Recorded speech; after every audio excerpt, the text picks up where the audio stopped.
Kementerian Dalam Negeri baru-baru ini mengeluarkan surat edaran mengenai sanksi kepala desa yang memberhentikan perangkat desanya tanpa mekanisme atau tanpa prosedur yang jelas. Oke, seperti apa surat edarannya? Kita lihat videonya sampai selesai.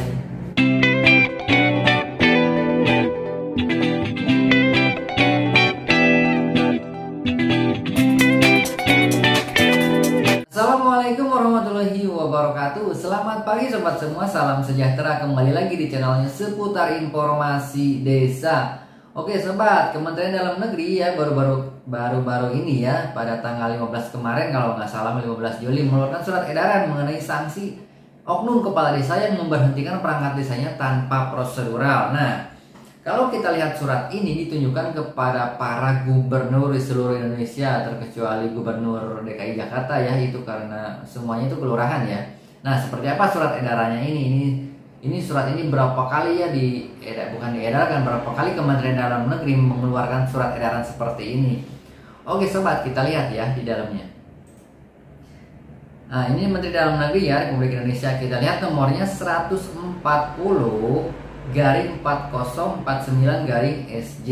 Nah, ini halnya ini pembinaan dan pengawasan penyelenggaraan pemerintahan desa. Nah, tadi sudah disebutkan ya. Ini tanggal 15 Juli tahun 2022 kepada gubernur selain gubernur DKI Jakarta ya tentunya. Oke, kita lihat isinya. Sehubungan dengan hasil evaluasi penyelenggaraan pemerintahan desa, khususnya terkait pengangkatan dan pemberhentian perangkat desa, bersama ini kami sampaikan hal-hal berikut. Oke, kita lihat ya. Yang pertama ini, ketentuan pasal 26 ayat 4 huruf D Undang-Undang Nomor 6 Tahun 2014 tentang Desa menyatakan bahwa kepala desa berkewajiban menaati dan menegakkan peraturan perundang-undangan. Kemudian, ketentuan pasal 29 huruf C menyatakan bahwa kepala desa dilarang menyalahgunakan wewenang, tugas, hak, dan atau kewajibannya. Selanjutnya, ketentuan pasal 30 menyatakan bahwa kepala desa yang melanggar larangan dikenai sanksi administratif berupa teguran lisan dan atau teguran tertulis. Dalam hal sanksi administratif tidak dilaksanakan, dilakukan tindakan pemberhentian sementara dan dapat dilanjutkan dengan pemberhentian. Oke, kita lihat di nomor 1 ini ya. Jadi kepala desa itu tidak boleh menyalahgunakan wewenang ya. Jadi harus mentaati aturan yang sudah ditetapkan, baik itu peraturan ataupun peraturan atau undang-undang ataupun peraturan yang lain ya.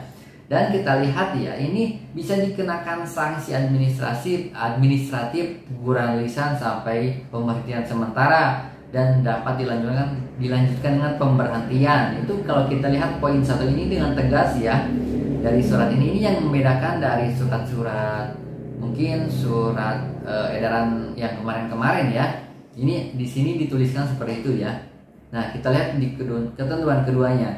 Ketentuan pasal 7 ayat 2 huruf 1 Undang-Undang Nomor 30 2014 tentang administrasi pemerintahan menyatakan bahwa pejabat ya pemerintahan memiliki kewajiban mematuhi putusan pengadilan yang telah berkekuatan hukum tetap. Nah, kita ketahui tidak sedikit para kepala desa ini, atau mungkin sedikit ya, para kepala desa ini dan perangkat desa ini ada yang bersengketa. Terus ke PT-UN kan ya dilaporkan. Nah, para perangkat desa ini menang di PT-UN. Akan tetapi ada oknum kepala desa yang tidak mengindahkan ataupun tidak mencabut SK pemberhentian dari perangkat desa itu sendiri. Nah, itu sudah jelas ya, itu tidak mematuhi putusan pengadilan ya, seperti itu. Oke, ketentuan 3-nya ini seperti apa kita lihat juga. Ketentuan pasal 5 ayat 1, ayat 2 dan ayat 3 Peraturan Menteri Dalam Negeri Nomor 83 Tahun 2015 yang telah diubah ya dengan Nomor 67 Tahun 2017 tentang pengangkatan dan pemberian perangkat desa menjelaskan bahwa kepala desa memberhentikan perangkat desa setelah berkonsultasi dengan camat. Itu sudah jelas ya, di aturan sudah banyak sekali. Perangkat desa diberhentikan karena alasan meninggal dunia, permintaan sendiri, dan diberhentikan karena kita ketahui ya, ini sudah ada di undang-undang dan peraturan menterinya ya. Usia genap 60 tahun, dinyatakan sebagai terpidana yang diancam dengan pidana penjara paling singkat 5 tahun berdasarkan putusan pengadilan yang telah berkekuatan hukum tetap, terus berhalangan tetap, tidak lagi memenuhi persyarat sebagai perangkat desa dan melanggar larangan sebagai perangkat desa. Oke, kita ketahui ya, ini untuk pemerintahan perangkat desa itu harus ada rekomendasi dari camat ya, camat setempat ya. Jadi harus ada rekomendasi, jangan sampai dipecat langsung tanpa ada konsultasi dengan camat itu sendiri. Dan kita ketahui ya, untuk perangkat desa itu diberhentikannya itu seperti apa? Tadi sudah dijelaskan ya. Nah, kita lihat poin 4-nya ya. Adapun hasil evaluasi terhadap pengangkatan dan pemberhentian perangkat desa antara lain pemberhentian perangkat desa yang dilakukan oleh kepala desa yang tidak sesuai ketentuan, diantaranya pemberhentian dilakukan tanpa adanya rekomendasi camat. Nah, jadi sudah disebutkan ya, tidak sedikit ataupun sedikit ya oknum kepala desa yang memecat perangkat desa tanpa ada rekomendasi dari camat. Itu dia, itu menjadi permasalahan tersendiri ya di pemerintahan desa ataupun kasus-kasus yang saat ini ada ya di perangkat desa dan kepala desa. Oke, yang kedua itu meningkatkan intensitas pengaduan terkait tindakan kepala desa, memberhentikan perangkat desa di luar ketentuan peraturan perundang-undangan yang berdampak terhadap banyaknya sengketa tata usaha negara antar kepala desa dan dengan perangkat desa yang diberhentikan. Nah, ini bukan saya yang menyebutkan ya, di sini banyaknya sengketa tata usaha negara antar kepala desa dengan perangkat desa yang diberhentikan. Nah, ini sudah jelas ya. Oke, terjadinya dualisme perangkat desa disebabkan oleh putusan pengadilan yang telah berkekuatan hukum tetap yang tidak dijalankan oleh kepala desa karena mengangkat perangkat desa yang baru. Nah, ini salah satu permasalahan yang harus diselesaikan ya.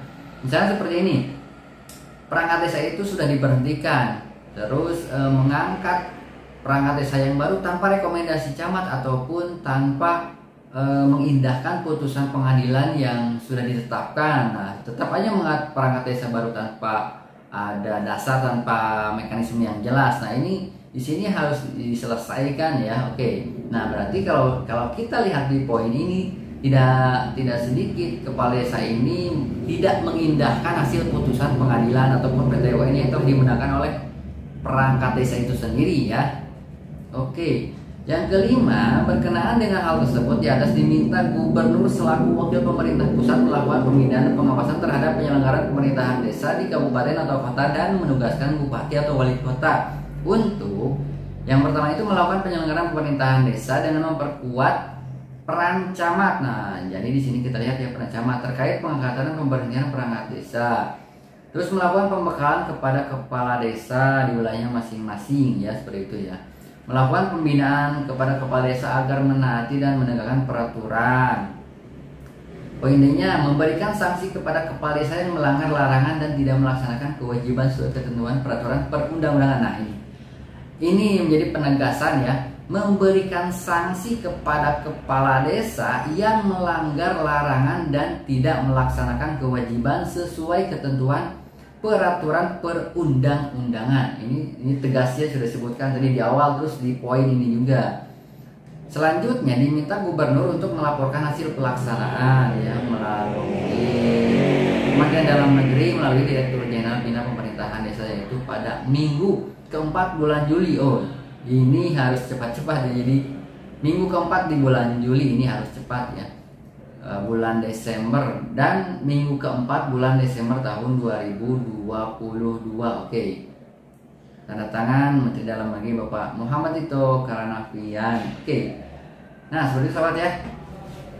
Nah, jadi kalau kita lihat di surat ini ditujukan kepada gubernur, dan gubernur itu melaksanakan pembinaan ya dan pengawasan terhadap pemerintahan desa yang diwakilkan kepada bupati ataupun wali kota dan camat. Nah, di sini ditegaskan kembali apabila kepala desa yang tidak mengindahkan peraturan ataupun tidak mentaati putusan pengadilan itu harus diberikan sanksi ya. Kita sudah sebutkan ya tadi ya, sudah dijelaskan harus diberikan sanksi. Itu Kementerian Dalam Negeri sudah menyebutkan seperti itu ya di surat edarannya. Informasinya mudah-mudahan bermanfaat ya. Silahkan share dan jangan lupa juga jaga kesehatan, jaga pola makan, istirahat yang cukup, olahraga yang teratur sesuai porsi ya, dan selalu semangat menjalani aktivitasnya. Wassalamualaikum warahmatullahi wabarakatuh.